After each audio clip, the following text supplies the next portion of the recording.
آبرو دین محمد کی بڑھانے والے، آبرو دین محمد کی بڑھانے والے۔ بسم اللہ الرحمن الرحیم، الحمدللہ والصلاۃ والسلام علی خاتم الانبیاء۔ میں سنتا آیا ہوں بچپن سے کہ ہم جس دور میں داخل ہو گئے ہیں اس میں اہل علم، اہل تقوی اور اہل حکمت رفتہ رفتہ اٹھتے جا رہے ہیں، اور ایک انتہائی فکری، ادبی، علمی مفلسی ہے جس کا امت مسلمہ شکار ہے۔ لیکن اس سب کے باوجود اللہ سبحانہ و تعالیٰ نے ہر دور میں کچھ تو افراد ایسے پیدا کیے ہیں جو اس علم کو، اس روایت کو جو اللہ کے دین نے ہم تک پہنچائی ہے، نہ صحیح بہت اعلیٰ علمی مقام پر بلکہ کچھ کم تر علمی مقام پر پہنچاتے رہے ہیں۔ ہر شخص شاہ ولی اللہ اور مولانا مودودی نہیں ہو سکتا، ایسے افراد شاذی پیدا ہوتے ہیں، لیکن ان افراد کی فکر کے نتیجے میں ایسے بہت سے افراد ہمارے اپنے دور کے اندر ہمارے سامنے آئے جنہوں نے اس فکر کو جو شاہ ولی اللہ نے اور مولانا مودودی نے فراہم کی آگے بڑھایا۔ ان میں سے ایک نمایاں شخصیت مولانا محمد یوسف اصلاحی صاحب مرحوم کی تھی، جنہیں مجھے ذاتی طور پر ایک طویل عرصے سے جاننے کا اتفاق ہوا ہے اور ان کے ساتھ خاصا وقت گزارا ہے۔ انہوں نے میرے گھر میں قیام کیا ہے، ہم نے ایک ساتھ بہت سے اجتماعات میں شرکت کی ہے، بہت سے اجتماع سے مل کر خطاب کیا ہے، اور ان کی کتابیں ہمارے نوجوانوں کے لیے بالخصوص مشیر راہ کی حیثیت رکھتی ہیں۔ اللہ تعالیٰ ان پر رحمتیں نازل فرمائے، ان کی نیکی قبول فرمائے، اور ہماری نئی نسل کو توفیق دے کہ وہ ان کے قائم کیے ہوئے ایک مثال کو آگے بڑھائیں۔ مولانا کا تعلق اوریجنلی اٹک سے تھا، لیکن وہ ساری عمر ہندوستان میں رہے اور مختلف مدارس میں تعلیم حاصل کرنے کے بعد آخر کار مدرسہ اصلاح سے انہوں نے اپنی سند حاصل کی اور اسی بنا پہ اصلاحی کہلائے۔ مولانا نے جو کام کیے ہیں ان میں سے 3 چیزیں میں چاہوں گا ان چند لمحات میں آپ کے سامنے رکھنا۔ پہلی چیز یہ کہ انہوں نے یہ کوشش کی کہ جو علم انہوں نے حاصل کیا تھا اس علم کو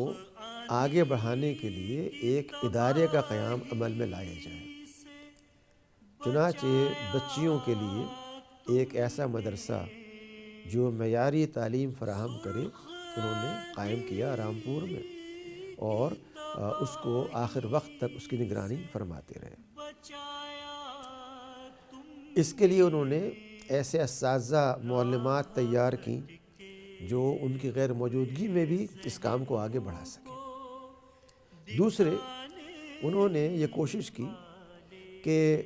ایک ایسا طرز تحریر اختیار کیا جائے جس میں مضامین اور فکر وہ ہو جو مولانا مودودی نے پیش کی، اور زبان بہت سہل اور دلچسپ ہو جس سے کہ ایک نوجوان اور ایک اردو ادب سے کم آگاہ شخص بھی فائدہ حاصل کر سکے۔ چنانچہ سہل نگاری، جسے ہم کہتے ہیں آسان زبان میں اپنے مفہوم کو ادا کر دینا، انہوں نے ذکرہ نامی رسالے سے اس کا آغاز کیا اور اس کے اندر مستقل طور پر کچھ کالم لکھتے رہے۔ یہی وہ کالم ہیں جو ان کی مختلف کتب کے اندر ابواب شکل میں بعد میں طبع ہوئے۔ مولانا سے مجھے بہت لمبا عرصہ رفاقت کا گزارنے کا اتفاق ہوا ہے۔ غالباً 1976 میں پہلی مرتبہ وہ ہمارے گھر پہ آئے اور قیام کیا میرے گھر پہ انہوں نے، اور ان کے ساتھ ہمیں وقت گزارنے کا موقع ملا، اور اس کے بعد تو شاید ہی کوئی 1-2 سال کا عرصہ ایسا ہو جس میں ان سے دوبارہ ملاقات اور مختلف کانفرنسوں کے اندر ایک ساتھ خطاب کے مواقع حاصل نہ ہوئے ہوں۔ تیسری بات جو مولانا نے اختیار کی وہ یہ کہ محض تحریر نہیں بلکہ مختلف مقامات پر، بالخصوص برطانیہ اور امریکہ اور کینیڈا، ان میں انہوں نے کافی لمبے عرصے قیام کر کے وہاں پر موجود ان افراد کو جو اردو میں دین کی بات کو سمجھ سکتے تھے، ان تک اپنی بات پہنچانے میں بہت بڑا کردار ادا کیا۔ چنانچہ کینیڈا ہو یا امریکہ ہو، وہاں پہ ایسے بہت سے حلقے موجود ہیں جن میں انہوں نے اپنے لیے ایک بہت ہی اعلیٰ مقام حاصل کیا، اور ان لوگوں نے ان سے بہت استفادہ کیا۔ گویا ایک داعی کی حیثیت سے، ایک ایسے فرد کی حیثیت سے جو انتہائی خلوص کے ساتھ، خاموشی کے ساتھ، بغیر کسی شہرت کے، بغیر کسی تمغے کے دین کے کام میں لگا رہے، یہ وہ خصوصیت تھی جو مولانا یوسف صاحب نے اختیار کی۔ اور مجھے یہ کہنے میں کوئی تکلف نہیں ہے کہ وہ ایک مثالی داعی تھے۔ انہوں نے اپنی تمام صلاحیتوں کو، وہ ابلاغی صلاحیتیں ہوں، تحریری صلاحیتیں ہوں، انتظامی صلاحیتیں ہوں، ان سب کو استعمال کیا اللہ تعالیٰ کے دین کو آسانی سے پیش کرنے کے لیے۔ مثال کے طور پہ 2 جلدوں میں آسان فقہ ان کی کتاب ہے، چھوٹی سی، جس میں وہ بہت سے مسائل جنہیں لوگ فقہ کتابیں پڑھتے ہوئے گھبراتے ہیں،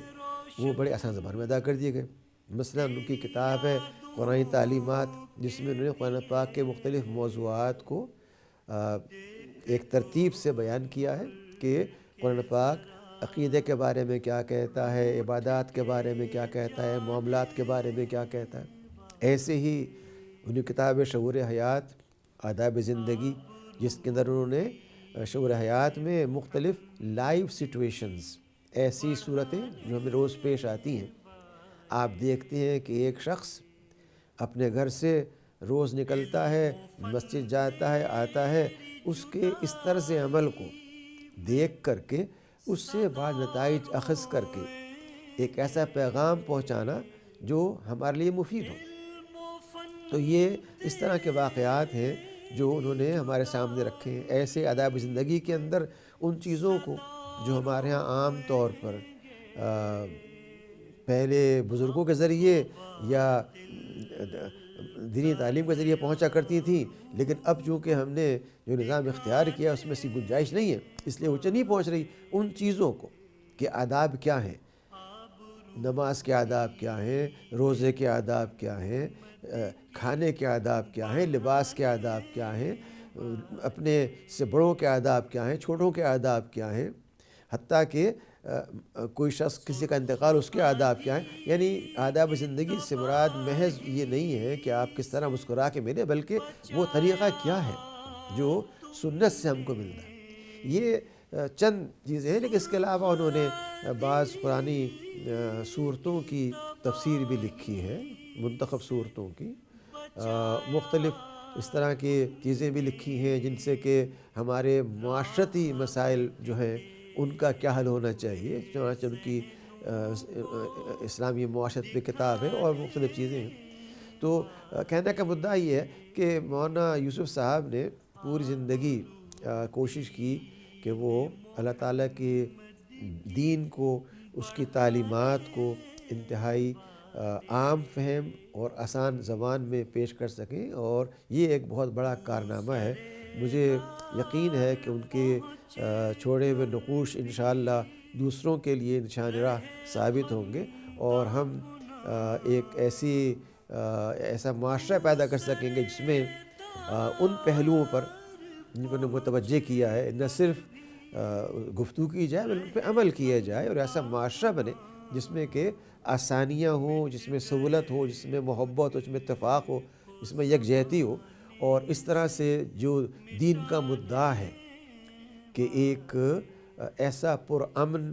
معاشرہ جس میں اللہ تعالیٰ کی رضا اور خوشی غالب ہو، جس میں سنت پاک کی جھلک ہو، جس کے اندر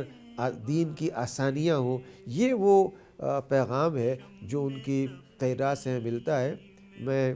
دعا کرتا ہوں کہ اللہ سبحانہ و تعالیٰ ان کی نیکی کو قبول فرمائے اور انہیں ان کے درجات کو بلند کرے، اور ہمیں توفیق دے کہ ہم اللہ صلی اللہ علیہ وسلم کے اس پہ عمل کرتے ہوئے اور ان کے اس آسان طریقے کو سامنے رکھتے ہوئے اپنے معاملات کے اندر آسانیوں کو اختیار کریں۔ واخر رب العالمین۔